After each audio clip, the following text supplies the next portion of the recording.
Earth was at peace, finally united under one global government after centuries of conflict.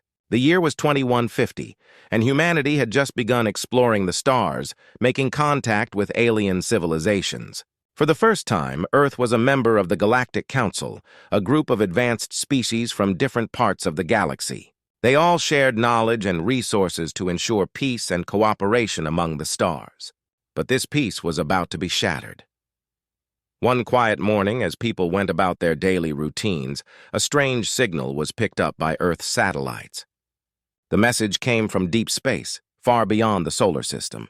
At first, scientists thought it was just another routine communication from one of the many alien species they had come to know. But as the message was decoded, the truth hit them like a thunderbolt. The message was a declaration of war. The Krylor, a powerful and ancient alien race known for their advanced technology and ruthless nature, had decided to target Earth. No one knew why. The message offered no explanation, no demands, just a cold, formal announcement of impending destruction. Panic spread like wildfire as the news reached every corner of the planet. People gathered around their screens, watching the grim faces of world leaders as they tried to explain the situation. The Earth Defense Alliance, EDA, a newly formed global military organization, was quickly mobilized.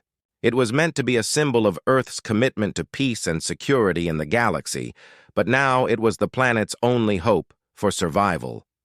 General David Reynolds, the leader of the EDA, stood in the war room, staring at the holographic display of Earth and its surrounding space. The Krylor ships were already on their way, traveling through a series of wormholes that allowed them to cross vast distances in the blink of an eye. The first wave would arrive within hours. "We've faced threats before," General Reynolds said, addressing his team of top military strategists, scientists, and political leaders. But nothing like this. The Krylor are far more advanced than us. Their weapons, their ships, they're all superior. But we have something they don't. We have the will to survive, the determination to protect our home. Around the table, the faces of the EDA leadership were grim, but resolute. Dr. Emily Carter, a brilliant scientist and engineer, spoke up. "We've been studying alien technology for years now. We've made significant advances, and we've even reverse-engineered some of the tech we've found. But we're still behind the Krylor. We'll need to be creative, use every trick we've got if we're going to have a chance. We'll also need to stay united," added President Maria Alvarez, the leader of the Earth government. "The Krylor think we're weak, divided. We need to show them that when humanity is threatened, we stand together." As the hours ticked by, the EDA worked feverishly to prepare Earth's defenses. Satellites were armed with the latest in laser technology, and space stations were fortified. On the ground, cities prepared for evacuation, and military forces were deployed to key locations. The mood was tense, but there was also a sense of determination, a belief that no matter how powerful the enemy, humanity would not go down without a fight. Finally, the moment came. The first Krylor ships emerged from a wormhole just outside Earth's atmosphere. They were sleek, dark, and menacing, with a design that seemed almost organic, like they were grown rather than built. Each ship was bristling with weapons, and they moved with a precision that spoke of advanced AI controlling every maneuver. General Reynolds watched as the holographic display lit up with red markers, indicating the Krylor's arrival. "All units prepare to engage," he ordered. The command was relayed across the globe, and Earth's defense systems sprang into action. In space, Earth's satellites fired their lasers, beams of light slicing through the darkness toward the Krylor ships. But the Krylor were ready. Their ships moved with incredible speed, dodging most of the attacks. The few that did hit were absorbed by energy shields, barely making a dent. On the ground, anti-aircraft missiles were launched, streaking toward the sky in a desperate attempt to hit the invaders. Some connected, causing small explosions, but the Krylor ships shrugged off the damage. They returned fire, and the first blasts struck Earth's defenses. Satellites were vaporized, space stations exploded, and cities on the ground were rocked by the shockwaves. But humanity did not give up. As the Krylor ships descended closer to Earth, they encountered resistance they hadn't expected. The EDA had developed a special kind of missile, one that used an electromagnetic pulse, EMP, to disrupt the advanced electronics in the Krylor ships. As the EMP missiles hit, several Krylor ships suddenly lost power, drifting helplessly in space. It wasn't enough to stop the Krylor, but it was a start. And it showed them that Earth wasn't as defenseless as they had thought. General Reynolds watched the battle unfold, his mind racing with possibilities. "They're not invincible," he said to himself. "We can do this. We just need to hold out. Buy ourselves time to find their weaknesses." The first wave of Krylor ships was beaten back, retreating to regroup. It was a small victory, but it gave humanity something even more valuable than time. It gave them hope. As the war room quieted, the EDA leaders knew this was just the beginning. The Krylor would return, stronger and more determined. But so would Earth. And in the end, the Krylor would learn a lesson that had been taught time and time again throughout history. Never underestimate humanity's will to survive. The Council's big mistake far away from Earth, on the edge of the galaxy, the Galactic Council's headquarters floated in the blackness of space. The station was a marvel of alien engineering, a massive structure that shone with lights from 1,000 different species. It was here that the most powerful beings in the galaxy gathered to discuss matters of peace, war, and everything in between. In a grand chamber at the center of the station, the council members sat around a large circular table. Each member represented a different alien race, some with hundreds of planets under their control, others with just a single homeworld. They were all vastly more advanced than humanity, having explored the stars long before humans had even discovered fire. Yet, today, the Council was facing an issue that most of them thought was beneath their attention. The room was filled with a low hum of conversation as the representatives discussed the latest news. On the massive screen in the center of the chamber, images from Earth were being displayed, images of the Krylor fleet attacking the planet. The Krylor representative, a tall and slender being with dark, glistening skin, stood to address the council. "The humans have resisted our first assault," the Krylor representative said, his voice smooth but with a hint of irritation. "It was a minor setback. Our forces will regroup and finish them off soon enough." The other members of the council watched the screen with mild interest. To them, Earth was just another primitive planet, inhabited by a species that had only recently learned to travel beyond its own moon. Most of them saw the Krylor's actions as little more than a disciplinary measure, a way to remind a young species of its place in the galaxy. But not everyone was so dismissive. Councillor Valix, the representative of the Vernae, a race known for their wisdom and long history, leaned forward in his seat. His pale silver eyes studied the images of Earth's defenses holding off the Krylor attack. "Underestimating the humans may be a mistake," Valix said calmly, his voice carrying across the chamber. "They are not as weak as they seem." The Krylor representative turned to Valix, a sneer forming on his thin lips. "You give these creatures too much credit, Counselor. They are barely out of the Stone Age compared to us." Valix met the Krylor's gaze without flinching. "Perhaps. But history has shown us that even the smallest creatures can bite the hardest when cornered. The humans have fought off invaders before, and they have a remarkable ability to adapt and learn." The room fell silent for a moment as the other council members considered Valix's words. Many of them had heard stories about Earth's past, tales of wars and conflicts that had nearly destroyed the planet multiple times. Yet each time, humanity had survived, sometimes even growing stronger from the experience. But the Krylor representative was not convinced. "We have the technology to crush them," he insisted. "Their defenses are nothing more than toys compared to our fleet." Another council member, a large reptilian creature from the Draxian Empire, spoke up.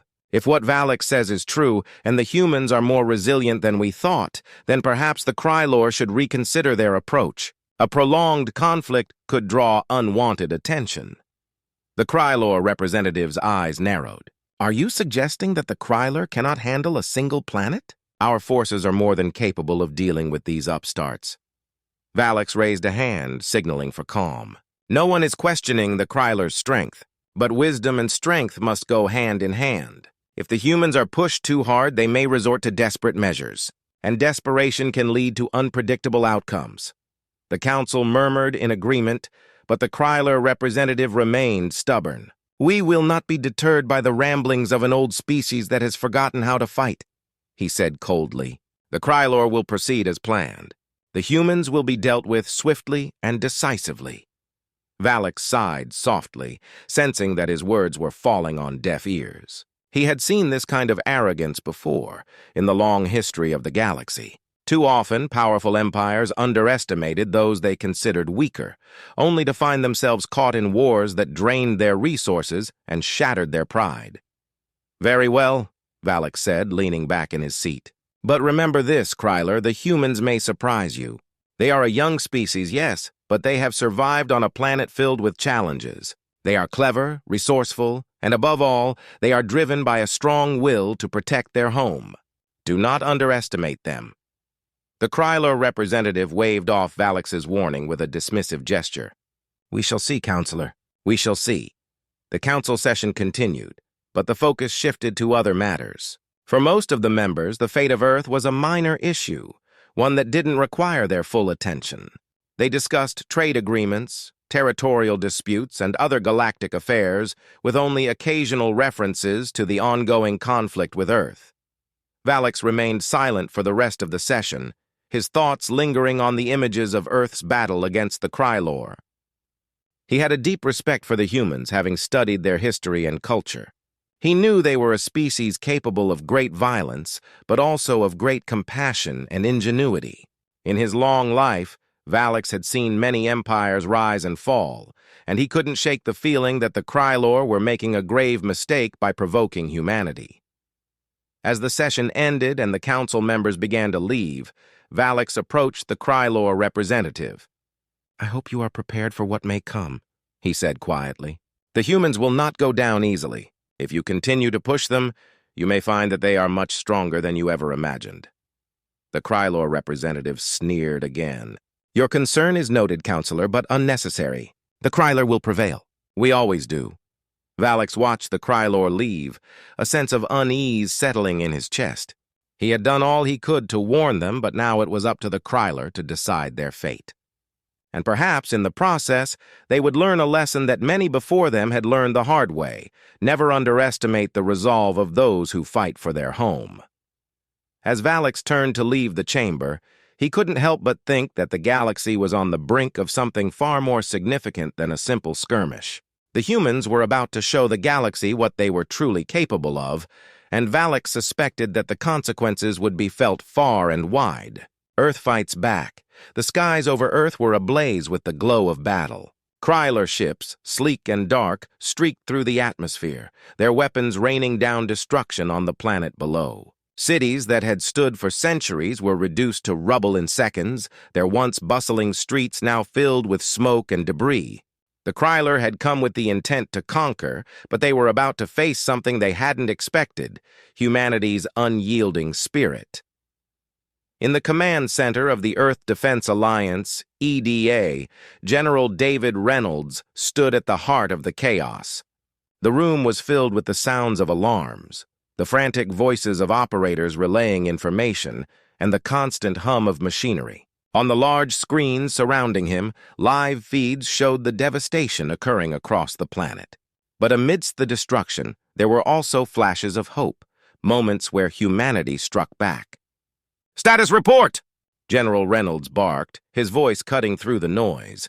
Lieutenant Sarah Adams, one of the EDA's best tactical officers, quickly responded. "Sir, our ground forces are engaging the Krylor in several major cities. We've managed to slow their advance, but our defenses are taking heavy losses. However, the EMP missiles have been effective. We've disabled several of their ships." General Reynolds nodded, his eyes fixed on the map of Earth displayed on the central screen. Red markers showed the positions of Krylor forces, while blue markers indicated the EDA's defenses. The battle was far from over, but the fact that they were holding their ground was a testament to humanity's resilience. "Prepare the next wave of EMP strikes," Reynolds ordered. "We need to keep them off balance, and tell the ground units to hold their positions. We can't let the Kryler gain any more ground. On the front lines, the EDA's forces were fighting with everything they had. In New York City, soldiers took up positions in the ruins of skyscrapers, using portable missile launchers to fire at Krylor ships as they flew overhead. The Kryler ships were fast, almost too fast for the human eye to track, but the soldiers didn't give up. They had trained for this, and now they were putting that training to use. One of the soldiers, Sergeant Mark Taylor, watched as a Krylor ship swooped down low, its weapons glowing as it prepared to fire. Without hesitation, he aimed his missile launcher and fired. The missile streaked through the air, trailing a thin line of smoke, and struck the Kryler ship dead center. The ship's shields flickered, then failed, and the vessel crashed into the side of a building, exploding on impact. A cheer went up from the soldiers around him, but Sergeant Taylor didn't let himself get caught up in the moment. "Keep your eyes open," he shouted. "There's plenty more where that came from."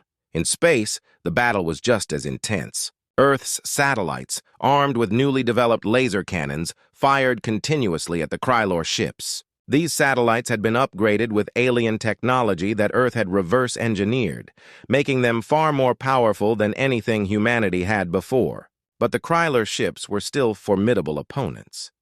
Dr. Emily Carter, the scientist responsible for many of these upgrades, watched the battle unfold from the EDA's Space Command Center. She had spent years studying alien technology, trying to find ways to give Earth a fighting chance. Now, she was seeing the fruits of her labor in action. "Dr. Carter," one of the engineers called out, "we've got a group of Krylor ships moving toward the satellite defense grid. They're targeting our comms satellites. If they take those out, we'll lose communication with the ground forces," Dr. Carter said, thinking quickly. "Reroute power to the defense grid's main laser. Focus all fire on those ships. We can't afford to lose our eyes in the sky."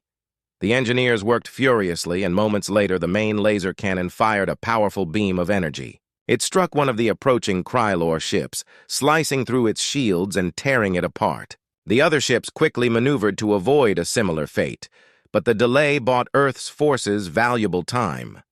Back on the ground, the EDA's forces were fighting tooth and nail to hold the Krylor at bay. In Tokyo, where the streets were filled with rubble and the sky was darkened by smoke, a group of resistance fighters took the battle into their own hands. Using a mix of homemade explosives and captured Krylor weapons, they launched a surprise attack on a Krylor landing site.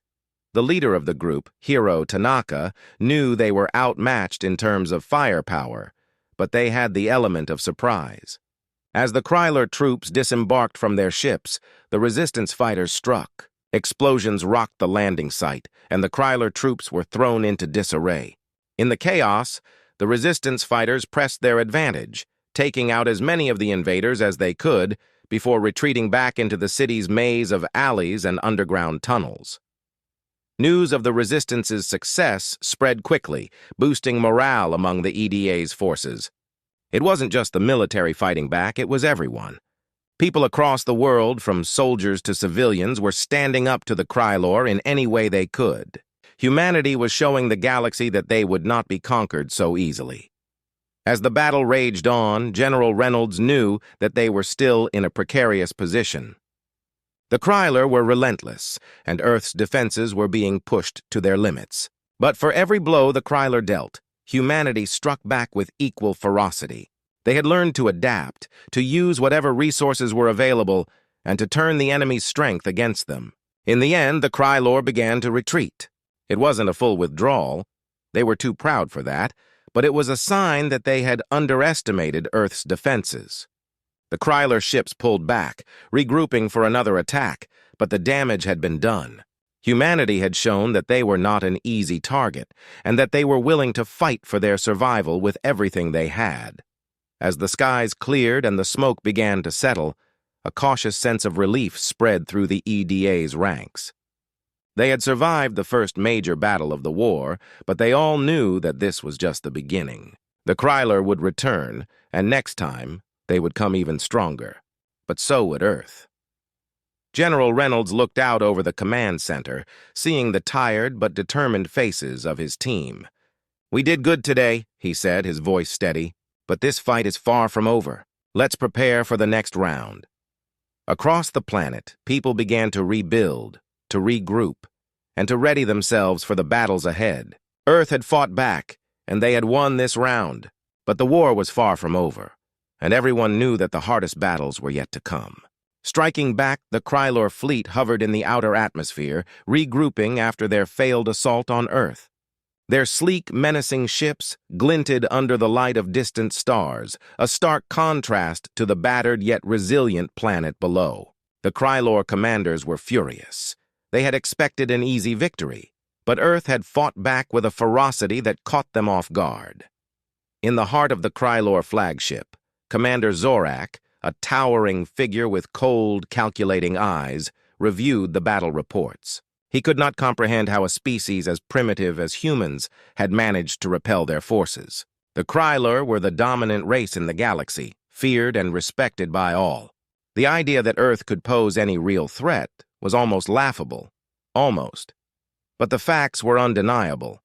The humans had used their knowledge and ingenuity to inflict damage on the Krylor fleet, and worse, they had survived. Zorak clenched his fists, his mind racing with thoughts of revenge. This was not just about subduing a rebellious planet anymore, it was about reasserting Krylor dominance.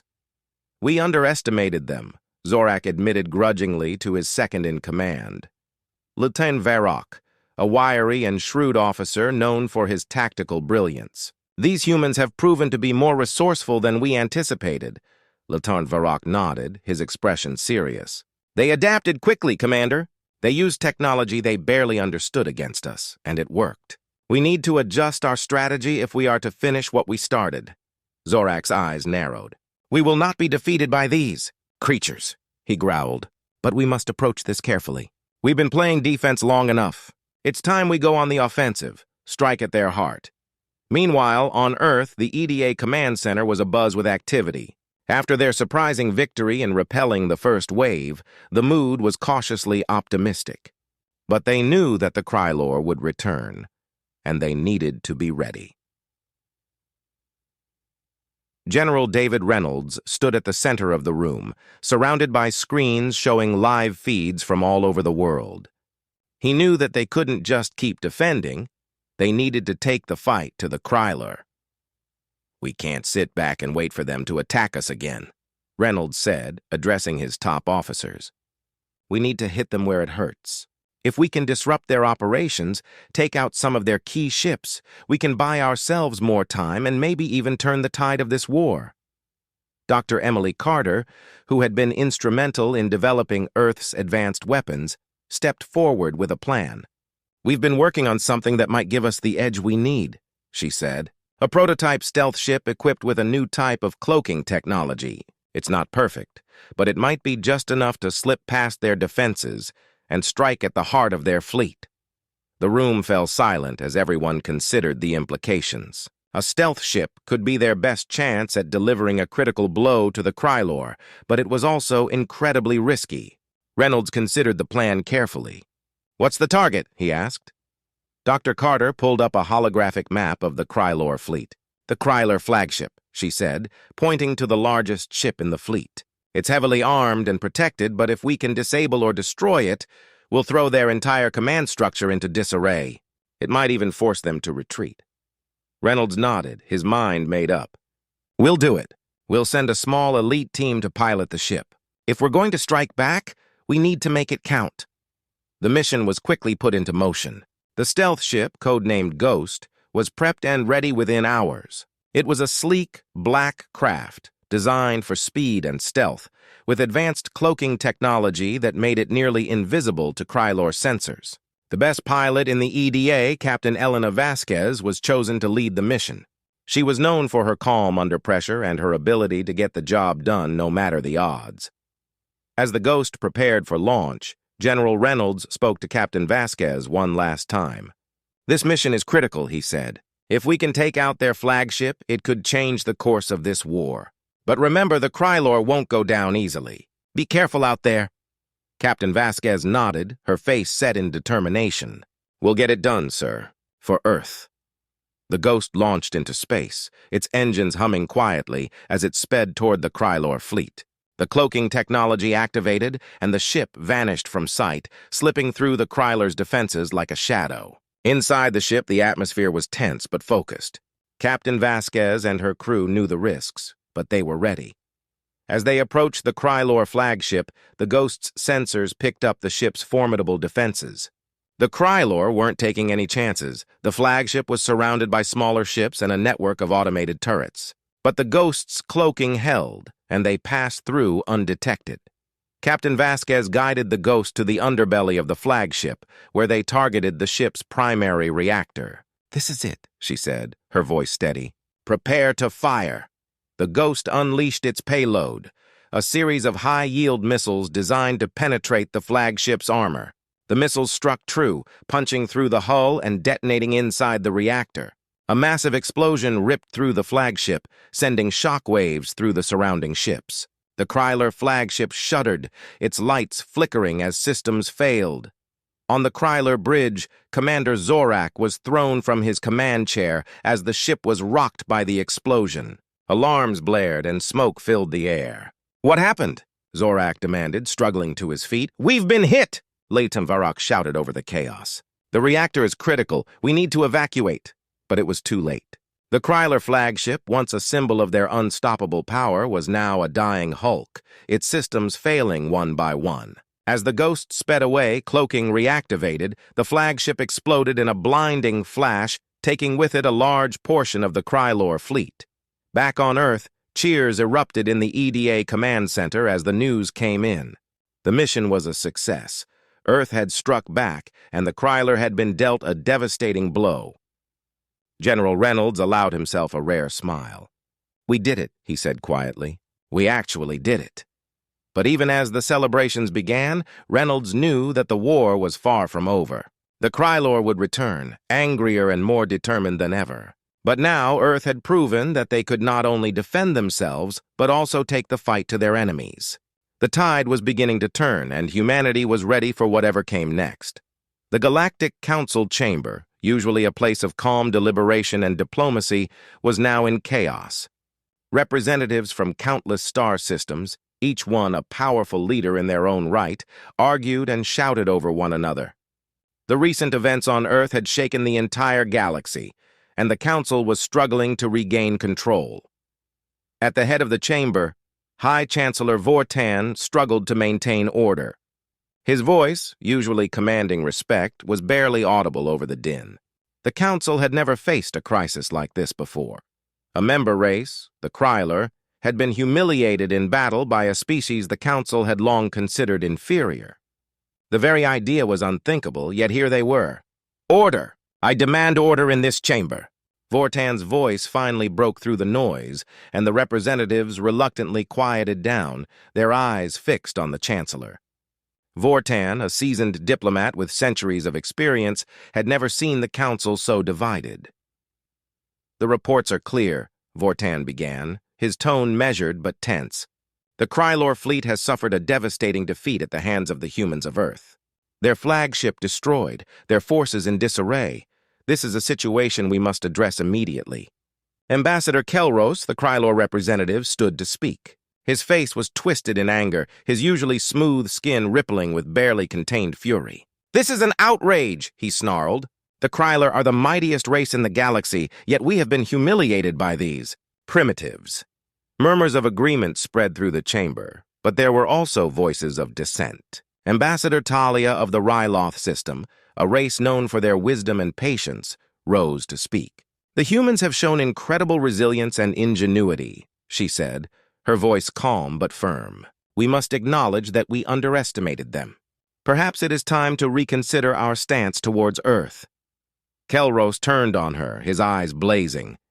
"You suggest we bow to these savages? They are nothing more than a blight on the galaxy, a threat that must be eradicated."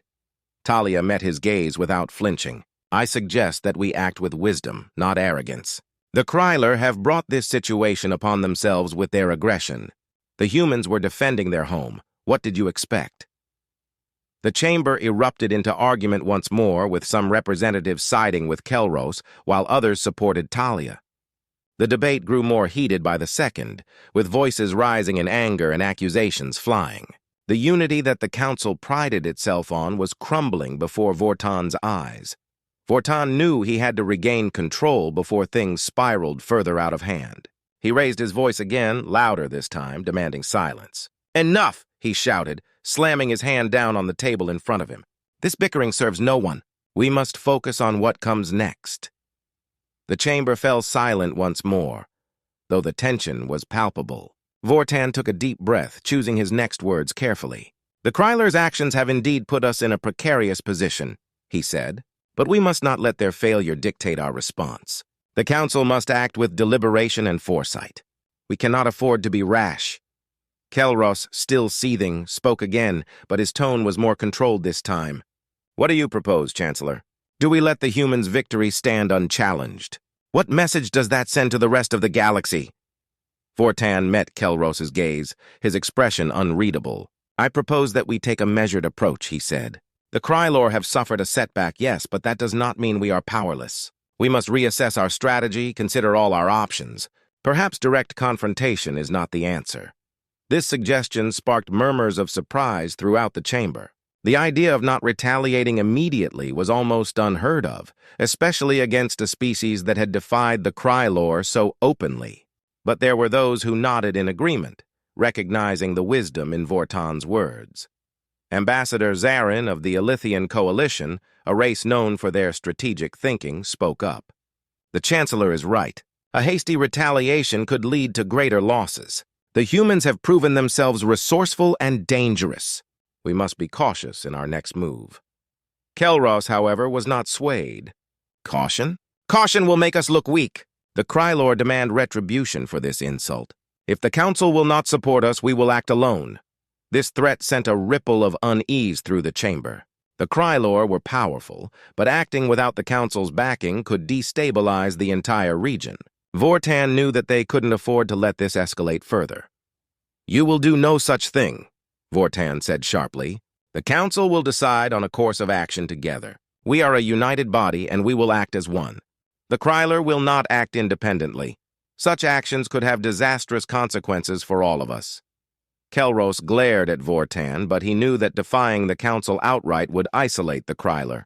Even in his anger, he was not foolish enough to risk that. "Then what do you suggest, Chancellor?" he asked, his voice low and dangerous. Vortan looked around the chamber, meeting the eyes of each representative in turn. "We send a delegation to Earth," he said finally. "We attempt to negotiate, to find out more about these humans and what they are truly capable of. If they are a threat, we will deal with it, together. But we must understand our enemy before we strike again." The chamber was silent as the representatives considered Vortan's proposal. It was a risky move, one that could be seen as a sign of weakness. But it was also the most logical course of action. If they could learn more about Earth's defenses, they would be better prepared to deal with the humans in the future. Ambassador Talia nodded slowly. "I support the Chancellor's proposal. We must gather more information before we act." Others began to nod in agreement as well, though Kelros remained silent, his face a mask of barely contained rage. Vortan knew that this decision would not sit well with the Krylor, but he also knew that it was the best way to avoid plunging the galaxy into a war that could devastate countless worlds. "It is decided, then," Vortan said, his voice firm. "We will send a delegation to Earth.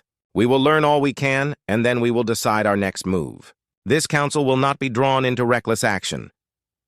As the representatives began to leave the chamber, the tension slowly eased, though it was clear that the situation was far from resolved. Vortan watched them go, his mind already working on the next steps. The galaxy was at a crossroads, and the decisions made in the coming days would shape its future for generations to come. But one thing was certain: Earth had changed the game, and nothing would ever be the same again. The epic battle. The cold void of space was eerily calm, but that peace was shattered as the Krylor fleet reappeared on the edge of Earth's atmosphere. This time they didn't come alone. The Krylor had called in reinforcements, bringing an armada of warships, each one bristling with weapons. Their plan was simple: total annihilation of Earth and its defiant inhabitants. In the command center of the Earth Defense Alliance, EDA, tension hung in the air like a thick fog. Screens displayed real-time data on the approaching fleet, and every eye was glued to the incoming threat. The Krylor's response was as expected, fierce and overwhelming. This was the moment everyone had been preparing for, and now it had arrived. General David Reynolds stood at the helm, his face grim but resolute. "This is it," he said, his voice steady despite the situation. "We knew they'd come back, and they've brought everything they've got. But we're ready. We've defended our home before, and we'll do it again." Around him, his officers and soldiers steeled themselves for the battle to come. The EDA had used the time since the last engagement to strengthen their defenses and develop new strategies. They knew the Krylor would not be caught off guard twice, so they had to be even more cunning, even more ruthless. As the Krylor fleet advanced, Earth's defensive systems came online. Massive orbital cannons powered up, their energy readings spiking as they prepared to unleash devastating firepower. The EDA's fleets of starships, piloted by Earth's best and brightest, moved into formation, creating a defensive barrier around the planet. But the Krylor were not deterred. At the head of their fleet was the new Krylor flagship, even more massive and deadly than the one that had been destroyed. On board, Commander Zorak watched the unfolding battle with cold calculation. He had vowed revenge for his previous defeat, and he intended to fulfill that vow today. "We will break them," Zorak snarled to his officers. "Earth will be reduced to ashes, and the galaxy will remember the Krylor's power." With a wave of his hand, Zorak ordered the attack. The Krylor fleet surged forward, firing a relentless barrage of energy beams and missiles. The sky above Earth lit up with explosions as the first wave of attacks slammed into the planet's defenses. But the EDA was ready. Earth's orbital cannons fired back, their massive blasts tearing through Krylor ships, turning them into fiery wreckage. The EDA's starships darted through the battlefield, engaging in dogfights with the Krylor fighters, their pilots displaying incredible skill and bravery. The battle was fierce, with neither side giving an inch. In the midst of the chaos, Captain Elena Vasquez, who had led the successful stealth mission against the previous Krylor flagship, was at the helm of the EDA's newest battleship, the Indomitable. This ship was the pride of Earth's fleet, equipped with the most advanced technology humans had ever developed. Vasquez knew that the Indomitable could turn the tide of the battle if she could get it close enough to the Krylor flagship. "Focus fire on the enemy flagship," Vasquez ordered, her eyes locked on the massive Krylor ship in the distance. "We need to take that thing down, or this battle is lost." The Indomitable's weapons systems roared to life, unleashing a barrage of energy beams and torpedoes aimed directly at the Krylor flagship. The ship's shields flickered under the assault, but they held strong. Zorak sneered as he watched the human ship's attack. "Pathetic," he muttered. "Increase power to the forward cannons. Destroy that ship." The Krylor flagship's cannons charged, glowing with deadly energy. They fired in unison, sending a concentrated beam of destruction towards the Indomitable. Vasquez saw it coming and knew that her ship's shields couldn't take a direct hit like that. Evasive maneuvers, she shouted, gripping the controls tightly. The Indomitable banked hard, engines straining as it dodged the incoming blast. The beam grazed the ship's hull, sending a shudder through the entire vessel, but it held together. Vasquez didn't waste a second. "Return fire! Target their cannons!" The Indomitable responded with precision, firing a concentrated volley at the Krylor flagship's weapons. Explosions rippled across the enemy ship's surface as the cannons were disabled one by one. But the Krylor weren't done yet. Zorak, infuriated by the human ship's resilience, ordered his fleet to focus all fire on the Indomitable. The sky lit up with the combined firepower of dozens of Krylor ships, all aimed at a single target. The Indomitable's shields flared, struggling to absorb the onslaught, but they were beginning to fail. Vasquez's heart pounded as the ship's systems blared warnings. She knew they couldn't hold out much longer. But then, a new signal appeared on her screen. Reinforcements.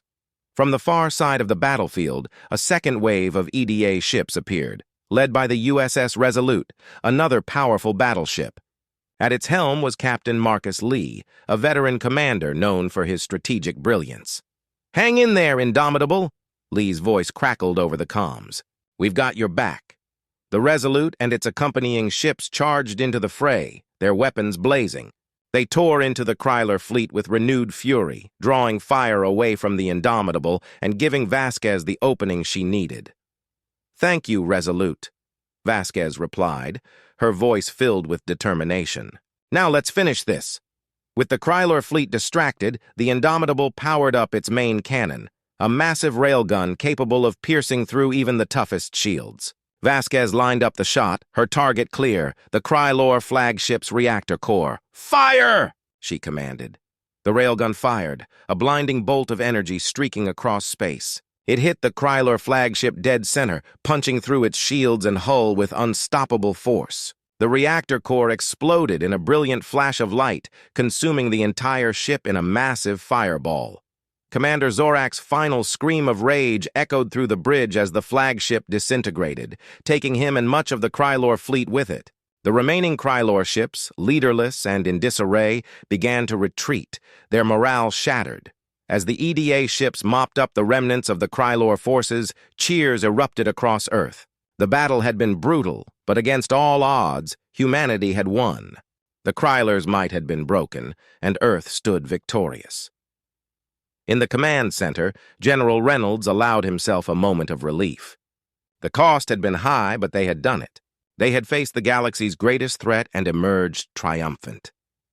"This is just the beginning," Reynolds said quietly, a steely resolve in his voice. "We've shown the galaxy what we're capable of. Now, we'll show them that Earth is here to stay."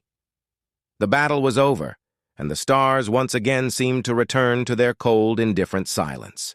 The debris from the destroyed Krylor fleet drifted in the void, a grim reminder of the conflict that had just taken place. On Earth, however, the atmosphere was one of cautious relief and quiet celebration.